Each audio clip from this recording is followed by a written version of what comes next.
Well, hello everyone. It's wonderful to be able to connect this way again, as we do on most Sundays, for this another Tao study group meeting. And today my topic is day 43 of the Tao of Joy Every Day, which is entitled The Natural Order. And the subtitle I chose for that is The Sequence of Cycles. And of course, when you think of the words natural order, the first word that jumps out at you is really nature. And as all of us are a part of nature and undoubtedly have observed nature, one of the things that you do observe in nature, you don't have to look too hard to see it over time, is that nature is composed of many cycles and processes that cycles are a part of. And those cycles have sequences. And I think, a couple of the most obvious ones I'll bring up in this talk. But, nature is one of the best examples of the harmony that occurs when the natural order is observed. And nature automatically follows those sequences and has a completion to it, sort of a perfect sequence of things that work together and then end and start again. And of course, as we're a part of nature, we have that ability too to engage in cycles and have a sequence to those cycles that's important for maintaining our harmony and our peace of mind and our happiness throughout our existence in this life. And so that's really what this talk will be about as it unfolds. But of course, I'm going to start, as always, with the review of day 42, and which was entitled Beauty Everywhere. And we talked about how beauty is present all around us, not only in nature, but in each other, in ourselves, in everything and everyone. And so we talked about how focus often determines reality, and it's quite natural after you've cultivated the Tao for a while that you start to be more cognizant of the beauty that's all around. And of course, we're not just talking about the surface beauty of a beautiful sunset or a beautiful mountaintop covered with snow. All those things are, of course, aesthetically beautiful. But as you move through your life, doing your best to cultivate the Tao teachings, you start to notice that the beauty goes deeper, that it really permeates every aspect of life. And no matter how outward you take your gaze, or how inward to the very small, or from within yourself even, or from looking into the souls of others, regardless of how you do it, you start to notice the beauty of life that's always there, but we may not have been so aware of its deepness before, or we may have focused on the difficult things in life and gotten mired in them, and because of that, our perception, our views become colored, and we don't notice the beauty that's there. And so the beauty that we begin to notice through our senses goes beyond the scenic beauty, as I said, and the result of Tao cultivation is that we notice the beauty extends and expands out to the processes associated with living itself. And these are both natural processes and, of course, the processes that we engage in living our lives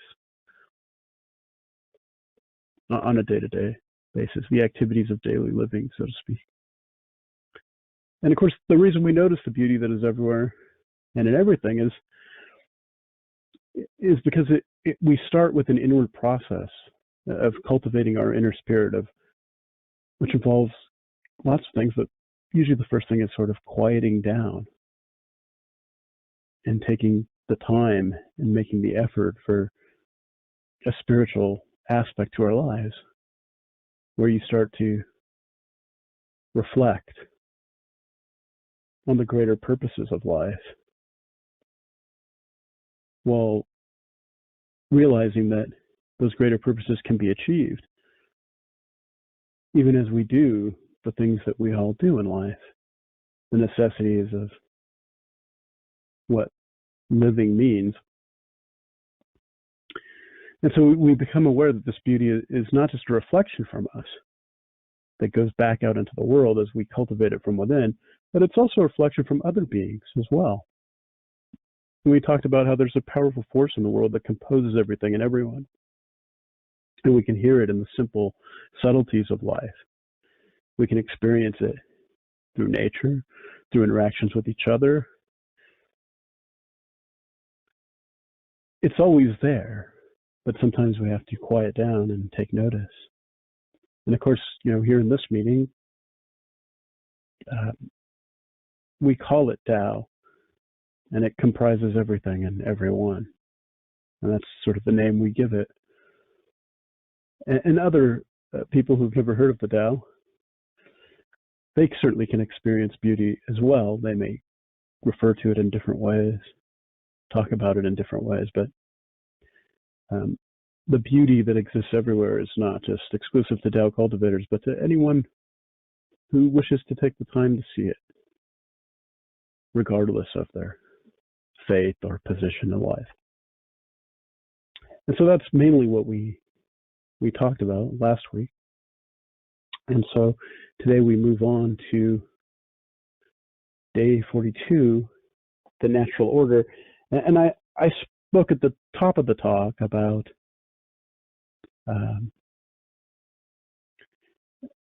life is composed of cycles and sequences of cycles. And as we look to nature, it's very easy to sort of, over time, to see those cycles, whether it's over a long period of time, like a year, or even a shorter period of time, like a day. You can see cycles in nature all the time. And so I wanted to just go through a pictorial one. Of course, this is the picture I've chosen for spring, which is a season we're coming upon. It's not quite here yet, but we're getting closer to it next month.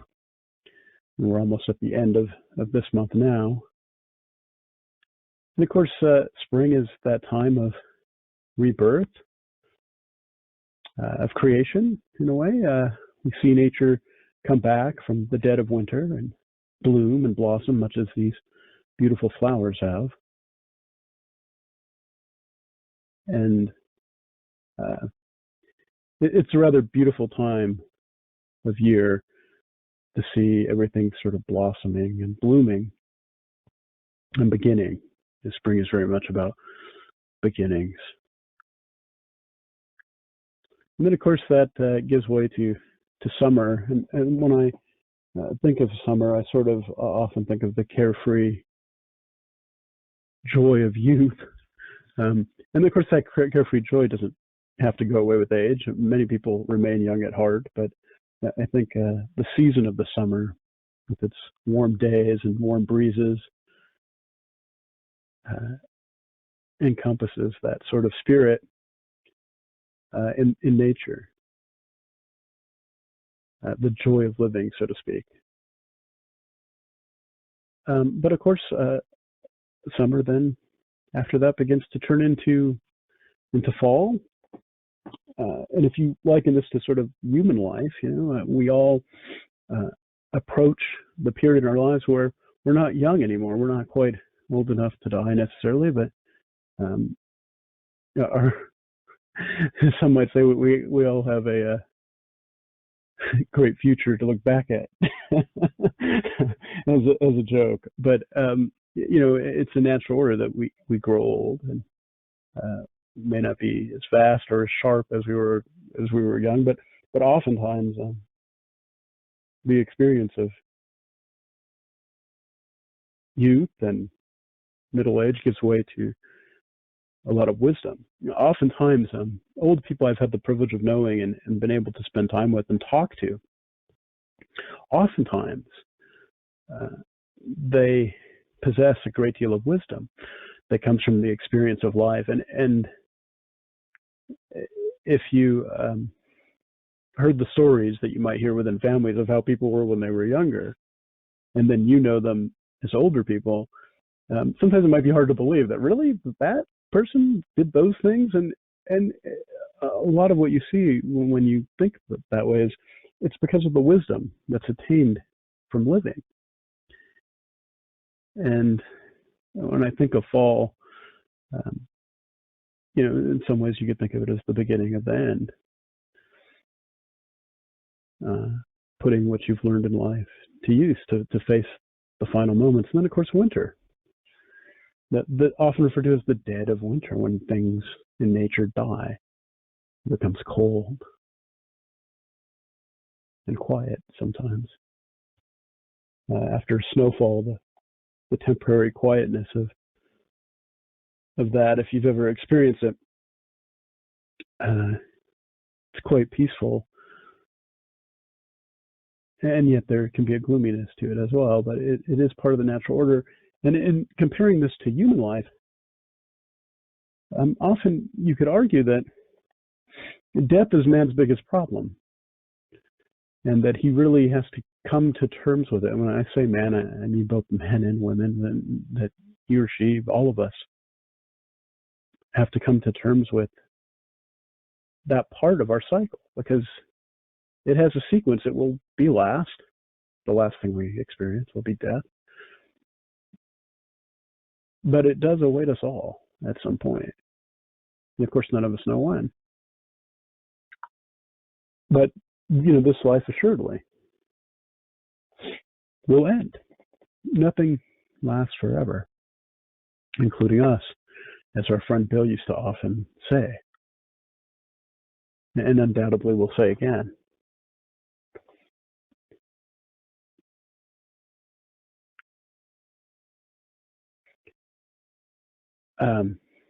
And so in thinking of the natural order, of course, it's easy to observe. As I said, we see it in the changing of the seasons, and also in shorter time spans, like the transition from night to dawn, and then from dawn into daylight, and daylight into dusk, and then, of course, back to night. Again, it's a cycle, and there's a sequence to it.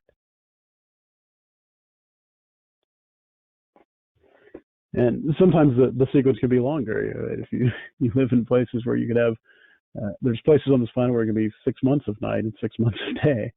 And there's a gradient, of course, to all of that at some place on the planet. And one of the interesting things to think about is the sun is always rising somewhere, and it's always setting somewhere on the planet. And it's an interesting reality. And it can... when I think of that, in fact, I always think of the joke about the politician who says, we're going to do a bold new expedition. We're going to make our way to the sun. And someone says to him, but sir, the sun is a burning ball of nuclear waste and gas and explosions and heat. And he goes, yeah, we thought of that. We're going to go at night. And of course, it's always funny, but when I think of the fact that the sun is always rising and setting, that's part of a cycle of nature that's continuous as it's linked to time and space. It's a rather fascinating thing that we don't readily notice, because we're used to having our somewhat long days and somewhat long nights. We don't think about how, even though daylight goes away from us at the sunlight, but it's rising somewhere else. It's an interesting concept to think of. One of the beautiful things about the intricacy of nature and life here in our little spot in this universe. And of course, our day-to-day lives also tend to have a sequence of cycles as well, too. We have work schedules, and there's, of course, time we set aside for our family, time we may set aside for exercise, time we set aside for entertainment.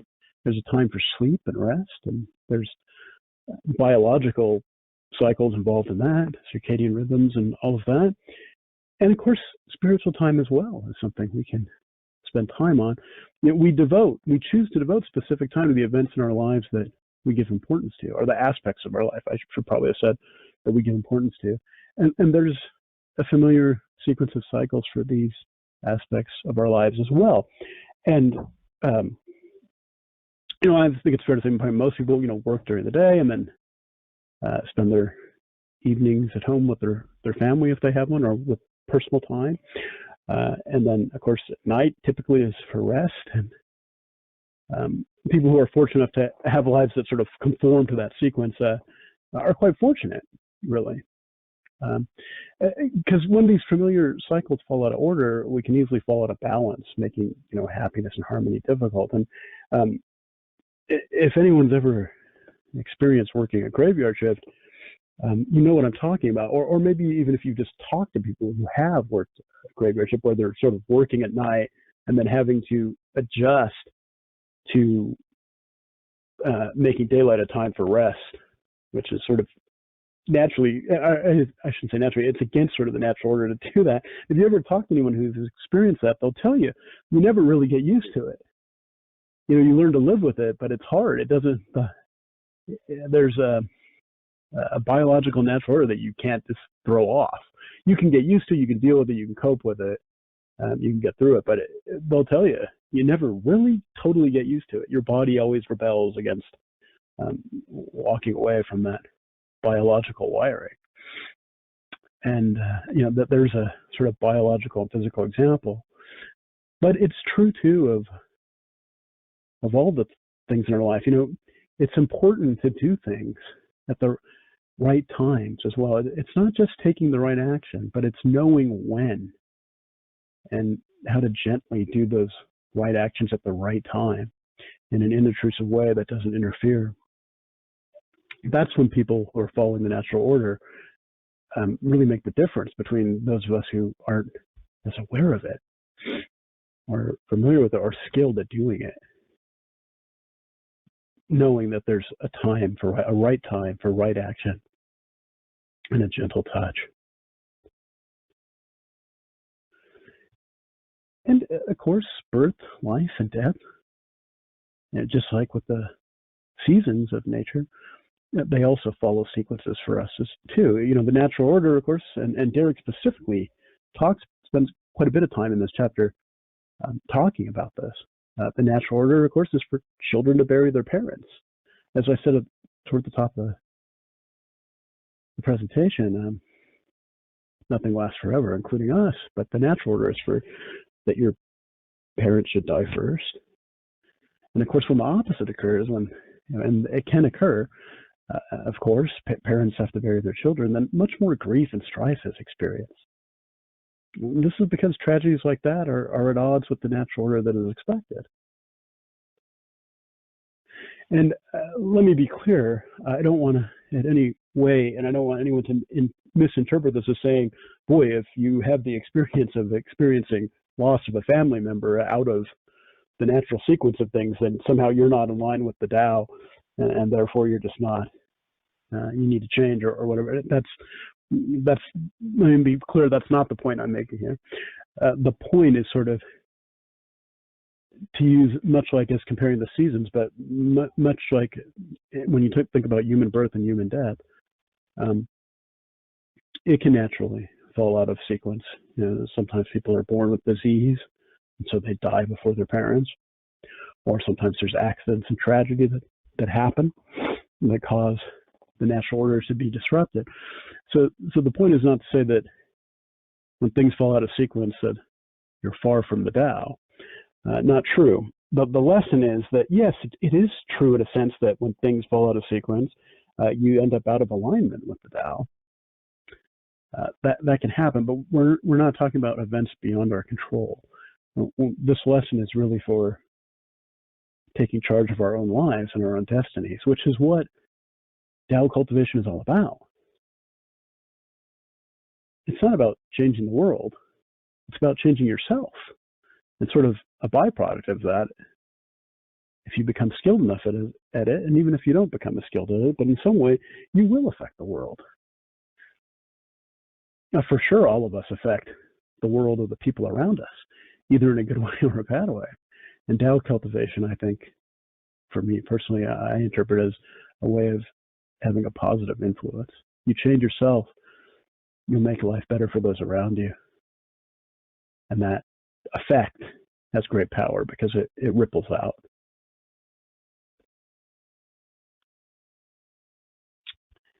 So I'm going to start to sum it up here. So I want to start by saying a question we might pose to ourselves is, how can we align ourselves with the natural order of the Tao? And, honestly, the best way to do it is to become aware that our human activities, the things we do day to day, all those aspects of our life also have, just like the seasons and just like the sequence of daylight and nighttime, have specific orders for their occurrences. And we have to make an effort to ensure that we don't put the cart before the horse. And what I'd like to do to sort of illustrate this is talk about an example from history, because I think there's an individual in American history who, to me, when I think of him, he typifies the good result of taking things in order and doing things at the right time versus not being ready for something that you want done and leap into. And the person I'm speaking of is Joseph Patrick Kennedy, who, as many of you may know, was the father of President John F. Kennedy. But long before that, he was a tremendous force in business. At a very young age, he'd become president of a bank. He had a knack for business and for markets. And, a lot of the things he did were morally questionable, but they weren't illegal at the time. And he manipulated the stock market and made quite a fortune. And of course, famously, he sensed something was wrong with the market before the crash that sort of spurred on the Great Depression, and he sold everything. So while everyone was going, or not everyone, many people were going broke, he was reaping fresh millions because of the timing of what he did. But that's actually not the point I wanted to make about how he's a good example of doing the right things at the right time, because there's a better one. One of the things Joseph Kennedy did was he raised money for and supported the political campaign of FDR. And along the way, he was rewarded with various positions in government. And one of them was he was the first SEC commissioner, the Security Exchange Commission. And a lot of people sort of scoffed at the appointment at first and said, "Wow, FDR's really put the fox in charge of the chicken coop here, because here's someone who ruthlessly manipulated the market and made untold millions on it. He was the richest Irish American on earth." But it turned out that, he knew the ways to manipulate the market because he'd done it. And so he ended up actually bringing about, real positive change. He sort of put a stop or put restraints on being able to do that for the time. Sadly, I think people would get cleverer and cleverer and find new ways to manipulate things. But in the end, when he stepped out after 18 months as commissioner of the SEC, even Republican publications, credited him with doing one of the best jobs of the New Deal, the FDR's administration. And so it's an example of he was ready to take on that position at that time. He drew from the experience of his adult life and took that position at the right time and made real positive change as a result of doing the timing right. And so that's the good example of doing things at the right time. But he also embodies doing things at the wrong time. And the best example of that, of course, is he petitioned for FDR to appoint him an ambassador to England, to Great Britain. And FDR was happy to do it because he never really trusted Kennedy. And so giving him this position got him out of the country, and he didn't have to worry about him as a political rival by doing it. And it appeased Irish American voters at the same time. So it was a good decision politically for FDR to do it. But interestingly, one of Joseph Kennedy's friends told him when he got the appointment, and he, of course, relished the appointment. He was happy with this new position that he was given. But a friend told him, he goes, the role of an ambassador takes a lot of skill that's brought about by having a lot of experience in foreign affairs. And he goes, Joe, you don't have any of that. And if you don't realize it, you're going to get hurt in a way that you've never been hurt before. Well, his friend's admonition turned out to be spot on. Because the job of an ambassador is to represent the U.S. to the government that you're appointed to manage the affairs of state for that government. But Joseph Kennedy didn't do that. He represented himself, and he made sure that he was and his family were kept in sort of the headlines of the paper. And of course, he also found himself at odds with FDR's policy of wanting to help Europe at this time of strife, with Hitler beginning to seek out to conquer Western Europe. And he championed the policy of isolationism and appeasement. And ultimately, he was bypassed by Winston Churchill, the new prime minister, who instead dealt directly with FDR. And we won't get into the details of that. We all know the details of how all that unfolded. But in the end, oddly enough, Kennedy, who was quite a PR, a public relations genius, ended up being undone politically by comments he made to a reporter that he thought was off the record, where he said that democracy was done in Europe and maybe in America too. And when that became public, he was kind of in a way instantly distrusted on both sides of the Atlantic, and it ended his political career. But the point I wanted to make, the reason why I bring all this up, is that because sometimes we want something so badly, we will ourselves into it or do things to get ourselves into it. But the question you have to ask yourself is, are you ready for whatever it is you want? And if you're not, it's better to do the things that make you ready. And, obviously that can apply to all aspects of life. But in terms of spirituality, I think it's fair to say we'd all like to be able to become sages, to have a positive effect in the world, to have deeper meaning for our lives. And so in thinking about that, it's important to prepare to do things at the right time, in the right order, in the right sequence, so that we can fulfill our destinies as they're meant to be fulfilled at the right time. No human being is born ready to jump into his destiny. It takes time to gain experience and figure it out. And then once you do, you still have to work at it. But there's a timing to those cycles of growth and a sequence that needs to be followed, or otherwise you can end up with disaster.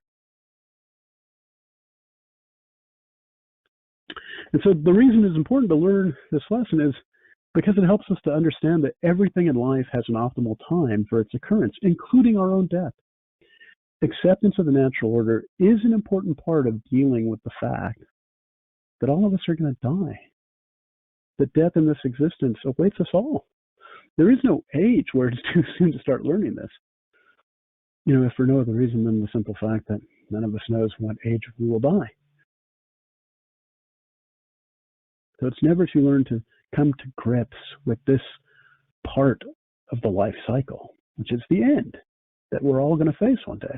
And the sooner we accept that and realize that it's part of the natural order, regardless of when it comes, the better we are to live, the better prepared we are to live life to the fullest.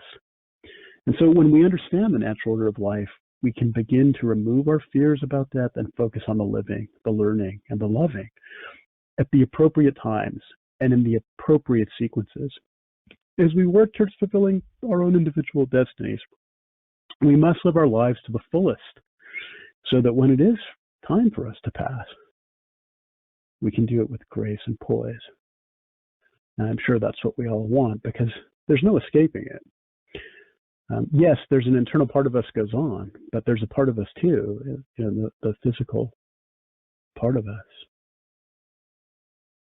which really does encompass a great deal of our focus just because of the way life is. but we have to be prepared for the fact that there's a cycle to that, and it will end. And often, if we don't come to terms with that, it can mess up the actual living. So, as always, I want to put out an invitation. If you've learned from the Tao teachings, perhaps you'll be open to sharing what you've learned with others by presenting on a topic from the Tao perspective.